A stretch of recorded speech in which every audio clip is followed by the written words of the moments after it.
My name is Khanya Luphungela. I come from Tsolo in the Transkei region. Yeah, I came to Downtown Christian Center. It was this year, around about May. I was in Whitney when I heard a loud voice speaking to my ears that if I don't change the way that I am living, I am going to die. So I ran and came to this place because that voice directed me here. In short, I was a drug addict for more than 20 years, and I was a crime lord and a drug merchant for more than 17 years. I changed my identity. I changed my real name to Joshua Mjoki, and at that time I was living in Cape Town, in the Western Cape. So that's where I started to live the life of organized crime. I started dealing with drugs. I started dealing with the pimping of young girls, and I was also involved in a lot of organized crime, and I used drugs myself. So I changed my identity to Joshua Mjoki, and I created a new character for Joshua Mjoki. And I did not stay in one place in the Western Cape. I lived in many places because the police officers were looking for me all over the Western Cape. So I was very dodgy, and I was very dangerous at that life. And I even went in and out of prisons. I was in Paulsmoor in Tokai, and I joined in prison gangs. I was recruited under the 28 gang. But what amazed me a lot while I was in prison is that each and every time I had to be written in the arm, a bail would come up, or I would be called for a requisition. So I specialized in stealing cars, I specialized in hijackings, I specialized in changing information of cars and dealing with a big ring. I was operating under a big syndicate. I was involved with gangsters, I sold guns, I sold drugs, I was engaged in territory fighting, and even in prison. I was well known, I was popular, and I was very famous around the Cape Town area. There were times that I was restricted from entering because each and every time I entered, a car would get lost or a person would get hijacked. I was also involved in a lot of business robberies, like Pick and Pays, like the 7-Elevens, and other big businesses. So my parents got tired and they chased me away from home. They took out a court order because I was very dangerous, and sometimes people were looking for me. So I was living a very dangerous life and a very reckless life, and I did not care because I was so passionate about what I was doing. I was so zealous, and I loved it. I learned new skills, I learned new tactics, I did strategies, I masterminded robberies, and I recruited young guys to join my stable because I was one of the leaders in my area. So I was well known, and I was well organized in doing crime. And I was well organized in selling drugs because I had runners who ran for me. I intimidated young guys to sell for me. Then I also took rent money from the Somalian guys. So there's a lot that I was doing. I excelled in crime to a point whereby even the police officers, they could not even catch up with me, because I made a decision that I will no longer be arrested. So I resisted arrests. I chased cops. I fought back, and yeah, that was my life, and it was very chaotic. And I was demon possessed, I'm sure, because my life was very destructive. I hated a lot of people. I terrorized the communities. I broke down young people. I broke down families. And even there was a time when I just told myself that I don't care even if I would die. I was not afraid of dying. I did not care. I just did not care. And I even wanted to kill my own father, because I believed that he was busy playing traps around me, trying to help the cops arrest me. So I took a decision that I'm going to kill him. So hence he decided to take out a court order, and the court order was passed.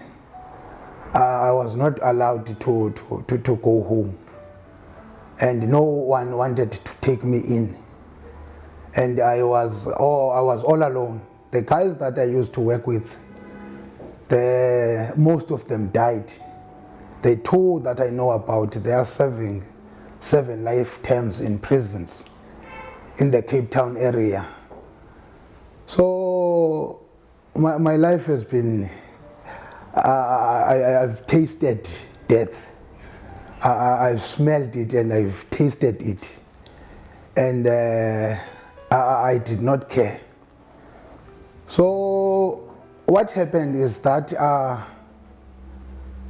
I changed Cape Town, because the police officers there, they asked me to leave that place, because someone came and told me that when they pull out a printout, it shows that I'm one of the most dangerous people in that province.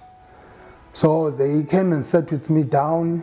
They called my parents, and they asked me nicely to leave the Western Cape, because I am destroying it, and they had no way to catch up with me. So I moved down to the Eastern Cape, terrorized the Transkei area. I've been in every merchant house. I came to a point where I no longer bought drugs. I was taking them by force. Where I went, I just came and take by force. Where I was, pressure was filled. I just came there and terrorized people. I took their money, I took their drugs. Guys were begging me in towns. Big guys begging me they will give me what I want, and I must go after that. So I had nowhere else to go. I came to East London, and I tried to make a living here by also trying to build a small ring of crime. That is where I had an encounter with God, because I kept asking. There was a time I smoked the drugs that I smoked. I could not smoke a packet for 100 rand. I could not smoke a packet for 300 rand. I had to smoke a packet for 750. I had to buy 5 grams. I had to buy 10 grams. I was addicted to crystal meth, which is known as tick. I was addicted to cocaine, the crack cocaine. I was addicted to rock. I was addicted to what they call a mandrax. was addicted to Menthrex. I was addicted to alcohol. I even went to a point of being insane. I was mad. My mind was gone. The first time I came to Downtown Christian Center, my mind was gone. It was totally gone. I was mad, and I did not have any place to stay. I know a lot of Tanzanian guys who live in Quidney, because I can also speak Swahili, I can also speak Afrikaans. So I stayed there in Quidney with another guy there in his flat. He even ran away from his flat. He gave me his drugs for free, and he left me there. He ran away from his flat, and I spent the whole night there. So as I was smoking, lightning at night it was raining that day here. So I felt so empty inside. I started crying. God, what is happening with me now? Because I can see now my state is very, very bad. Then God said to me in a voice, I will never forget that day. He said, if you don't change the way that you are living, you are going to die. So after that, I prayed and told God that, God, why don't you just kill me at once so that I be free? Then another voice from God came and said that it is because I am protecting the power of the anointing. So till this day, I don't know what he was talking about, but he said I must come to Downtown Christian Center. I could not wait. I wanted to go that moment because I did pass here at this church. And I did not take things seriously. I just passed and I saw just the names and I went by. So when I was quitting, he said I must come down straight to Downtown Christian Center. I felt like going out and running. I couldn't wait until this guy came back, and I came here. So immediately he came back. He looked me in the eye and said, what do you want? I said, I want to go to Downtown Christian Center. And he said, you can go. He gave me 20 rands. I took a taxi and I came straight here. And as I entered the gate, it was like I'm entering another place that I don't know. My body just was like fire was running inside my body. So I ran and went inside. And after that, it was as if when I get into the door, someone was hugging me. Someone just was hugging me, holding me tight. And I felt something like fire burning inside my stomach.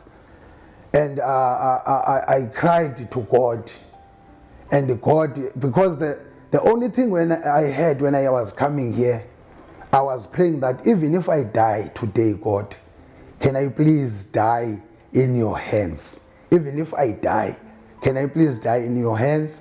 So I came here and it was my day of,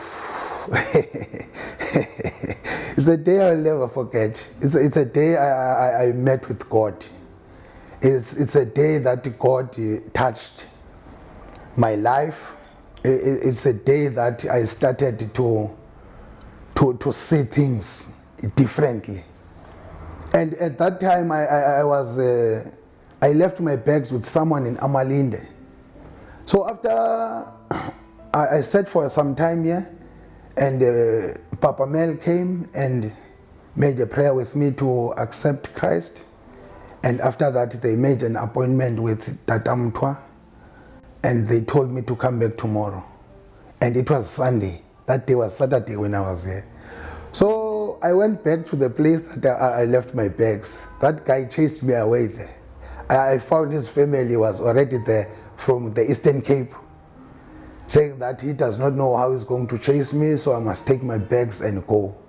I had no place to go. I took my bags. On Sunday, I came here.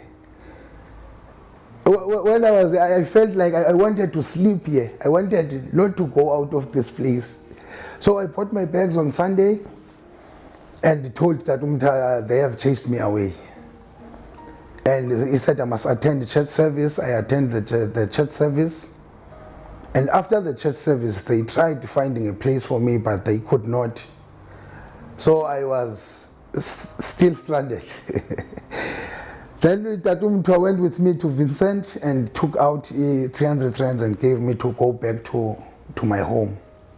So I took it, and I did not want to go. I was praying that his car must break down on the road, because I did not want to go home. I wanted to sleep here in church. I wanted to stay here. I did not want to go anywhere. I wanted just to be here, because God was too much. He was too much when I was here. So I went back to the Eastern Cape. My family still, they chased me away. I went to my aunt. I stayed there, and she chased me away. I went to another family friend and asked for help, that I need help. I've accepted God, but I don't know what else to do. She sent me to a lady in Tsomo, Mamukenu. Mamukenu sat with me down and explained everything that has happened to me and enlightened God more and more. After 2 months, I had to go. I had nowhere else to go. So God spoke to me when I was in Tsomo. He said, go home. I say, where must I go? Because I've been thrown out of home. He said, go to East London. That is your new home. So I called someone I knew here in East London named Tanzania. He said, I can come. On my way here, they switched off their phone. I just passed Butterworth. They switched off their phone. I did not know anyone. I called my sister and she organized a friend. She switched off her phone.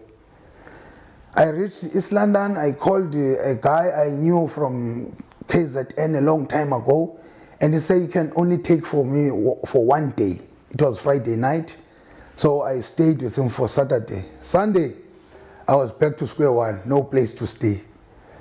God, where were you taking me?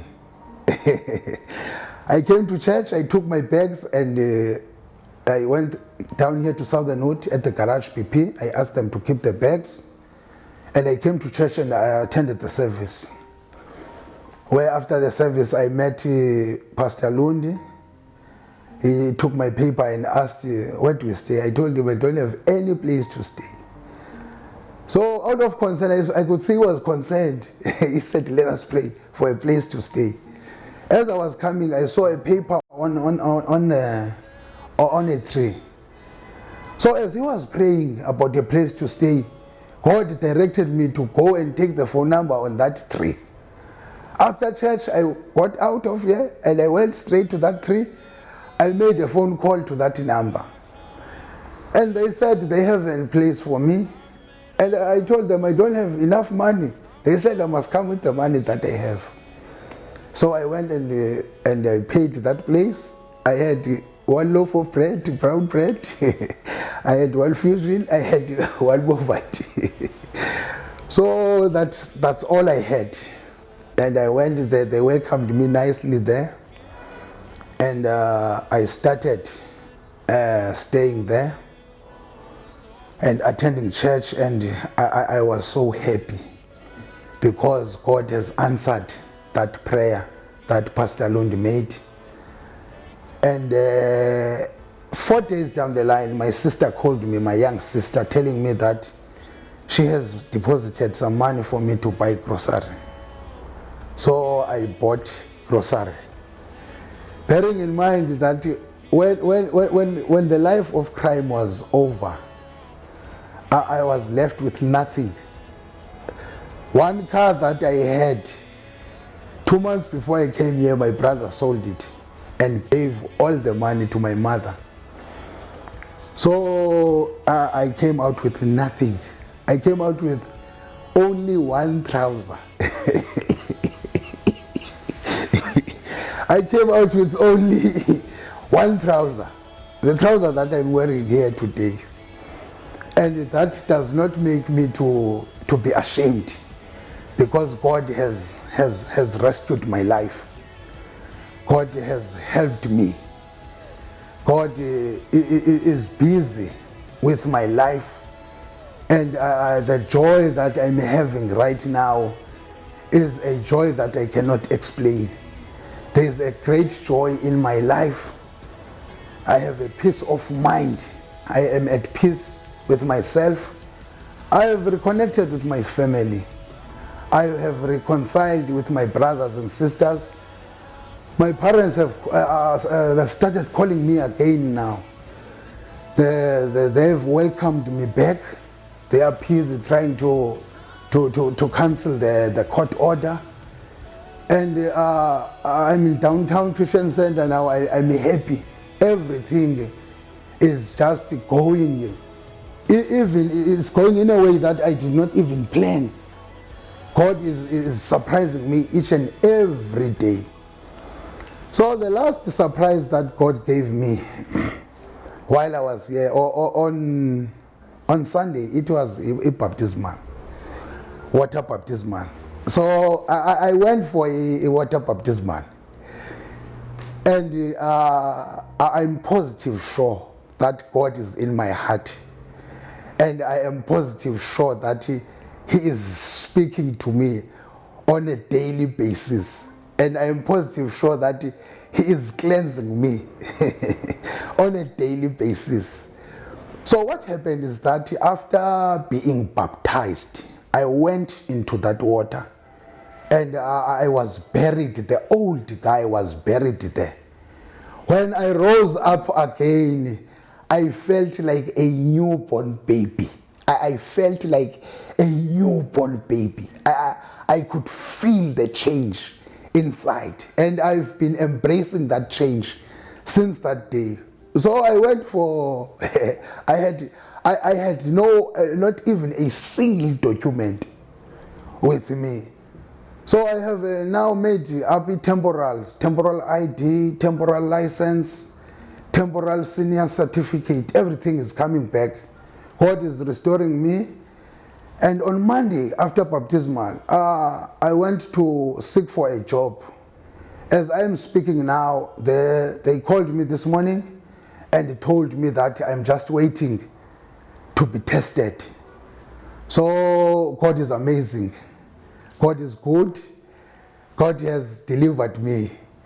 Yeah, it is done, and I am embracing the new life, and I am embracing my new family at Downtown Christian Center. When I'm here, it's like I'm in heaven. It's like I'm in heaven already. It's so nice. People are so warm. People are so kind. I just don't want to go home. Sometimes I cannot wait to get to church. I even come 3 hours earlier to church. I wish I can stay here the whole day just to be in the presence of God. So my life is good. My life is restored. Everything is happening. Everything is happening. I'm so happy. I'm so happy. The Lord is helping me. The Lord has delivered me in a way that I cannot explain. Thank you so much.